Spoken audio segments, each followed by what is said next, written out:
Joining us today for Book Choice Teens to shed some light on podcasts is Gavin Kennedy from Solid Gold Podcasts. Gavin, welcome and thank you so much for joining us. Hi, thanks very much. Happy to be here. Fine Music Radio's Book Choice program is producing a series of podcasts called Book Choice Teens. This will comprise of about 12 learners discussing a book. Now, once they've read the book and they come into studio, where do we start? Wow, that's a really big question. I'd like to answer questions like that start with the end in mind. Yeah? Why are they coming in? What's the purpose? How do we measure success of this project? And that helps us understand what we should do along the way, if that makes any sense. Makes total sense. So we want to get teens to read. And the best way to get teens to read is to show them other teens who are reading, if that makes sense. Love it. Okay. So how do you know if other teens are reading? Well, we don't know if other teens are reading. But hopefully there'll be a response. We'll put the podcast on our website. We'll put it on social media. Okay. And hopefully other teens will go, oh, this looks cool. And my teenage daughter would say cool isn't a cool word or whatever. And then they would respond and they'd read as well. Okay. So I know nothing about podcasts. So where do we start? Well, podcast is often a misused term. There's a technical definition of what a podcast is, and then there's the generally used what we mean when we say podcast. So technically a podcast is an audio clip sitting on a server somewhere with an RSS feed which can be accessed by mobile devices or devices all over the internet. So that's a very technical description. Mm-hmm. What people tend to mean when they talk about podcast is like a radio program but not made by professional people. So, in other words, two people sitting at home having a conversation, recording it, sounds a lot like a Fine Music Radio interview or an SABC interview, but it's not made by those people. So it's kind of got that amateur feel to it, while still having the reach or the sound or the feel of a professional show. So that's generally what people mean when they say, let's make a podcast. It's like make a radio show that people can download. Okay, well, that's a good starting place. Thank you. Now, we're going to have 12 people. Do you think it would be advisable to have one person chair the discussion? I think let's go a little bit sideways before we come into the how to do the thing. I'd like to build on top of the how after we clarify the why. So we are getting 12 people in who have all read the same book and discussing it. Is that correct? Is that correct? Oh, okay. So they've all read it and they've got different input. Now, what's likely to happen is that somebody leads the conversation and we get a lot of people jump on and say, oh, me too, and forget what it was they originally thought they were going to say about the book. Uh-huh. So I think there'd be value in everybody preparing before they come in to do this with perhaps a different lens on. So you've got 12 people, you've got the opportunity to say, okay, who was most excited by character one? Who was most excited about the theme? Who was excited about the setting? Whatever decisions you make about how you want to break this book up. And let people perhaps talk on those aspects of a book rather than 12 people saying, oh, I love the main character. I don't think having 12 people saying the same thing adds any value to the conversation. You've added enormous value to this conversation already. Thank you. Now, do they introduce themselves as they speak? How would you start the structure? Well, here's the fun thing about podcasts is as much as podcasts feel and look like radio right now, they're not radio. And that may sound like a strange thing to say, but let's cast your mind back 120 years, long before we were around. When the first cars came out, they all looked like horse-drawn carriages, but with the horse missing. And it took a little while before people go, well, hey, why are we building them this way? This is not a horse-drawn carriage without a horse. It's a car. The engine can be here. The engine can be there. The shape can be different. And it took a little while for people to go, let's build based on what we've got here. Now, podcasts, at first glance, look a lot like radio. They sound a lot like radio. And we've all grown up with radio. So the tendency is to dive straight in and make it the same way as you make radio.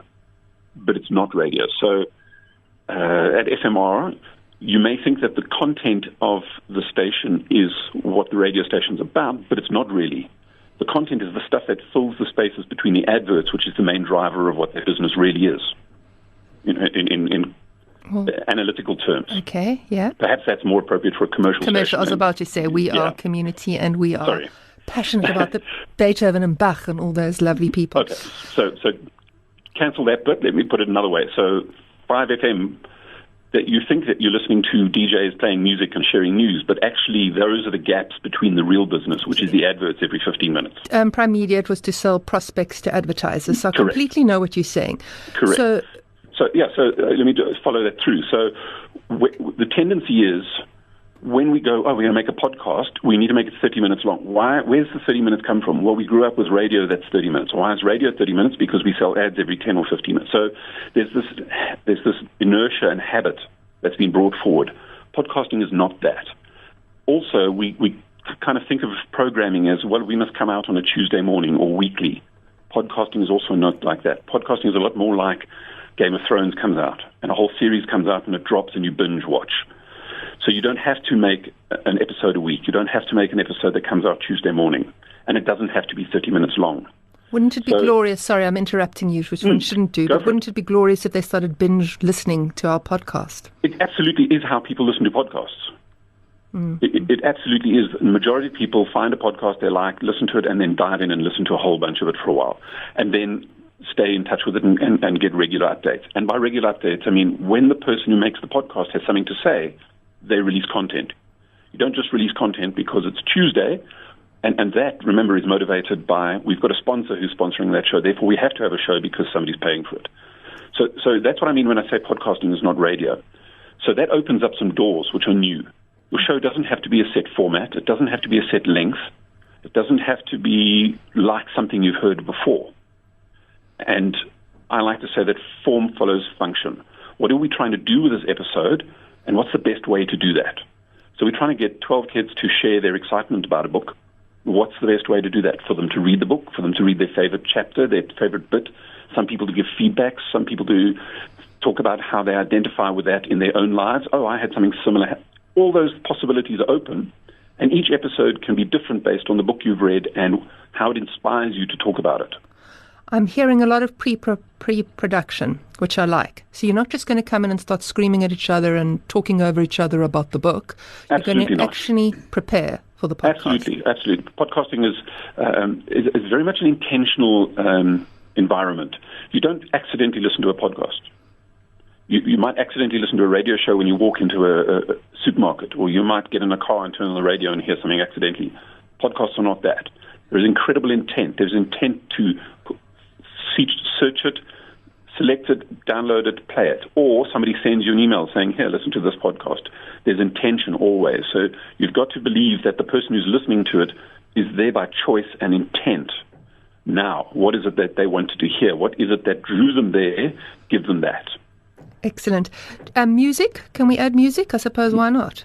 No. Music rights in podcast is a really, really big issue. There are possibly some exceptions depending on whose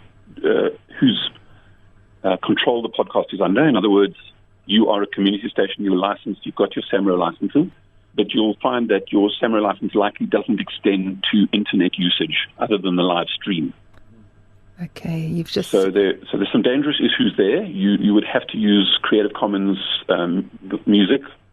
You cannot use commercial music. Absolutely may not play any top 20 music or anything like that. Okay. Talking of no-nos, any other no-nos we should know? Don't try and be somebody you're not. So everybody has got their secret DJ voice. I'm sure you've seen it in your environment. People walk into the studio, they're all normal people, and they sit behind the microphone and they suddenly, hi, I'm DJ X. And, wow, where did that person come from? And that's this image they have in their head of what a DJ is and what it means to be on radio. And it's not that. You really want people to be themselves. When they walk into the studio, they continue to be themselves. So when I listen to the podcast and I meet the person, I go, oh, you're exactly like you sound on your podcast. So the no-no is don't go in there and put on a persona or be something that's not authentically who you are. I've got my wonderful colleague, Mzu Mketa, in studio, and he's a presenter, and he's nodding, and he's doing thumbs up, and he's laughing, and he's agreeing, which brings me to another point. Do we do a podcast with video? Okay, so the definition of what a podcast is that I gave earlier on is confused when you add video to it. So people will go, oh, my favorite podcast is Joe Rogan. Well, that's a YouTube video, but there's also a podcast version on Spotify. So which one is really the podcast? That becomes a semantic debate. So leave it out and say, let's talk about podcast as creative content that we've made that we want to share. A very large percentage of the people who watch Joe Rogan don't watch Joe Rogan. So they may say, I watch Joe Rogan on YouTube, but in reality, it's playing on YouTube on a tab that's hidden while they read email and do other stuff. So they're really listening on YouTube. Okay. So the definition of what we mean by where we listen or where we watch stuff is a little bit fuzzy at the moment. It's still evolving what we mean by I listen on YouTube or I watch on YouTube. Are we a purist or not? Yeah. If I say to you, are you a Joe Rogan fan? Yeah, I listen to Joe Rogan. Where? On YouTube. Well, how much are you actually listening and how much are you watching? So I'll give you two examples under which it's essential that you do video. One is if I'm talking about something I'm absolutely unable to explain. I'm giving you instructions on how to fix a washing machine and you need to see where the screw goes in. Got it. Make a video.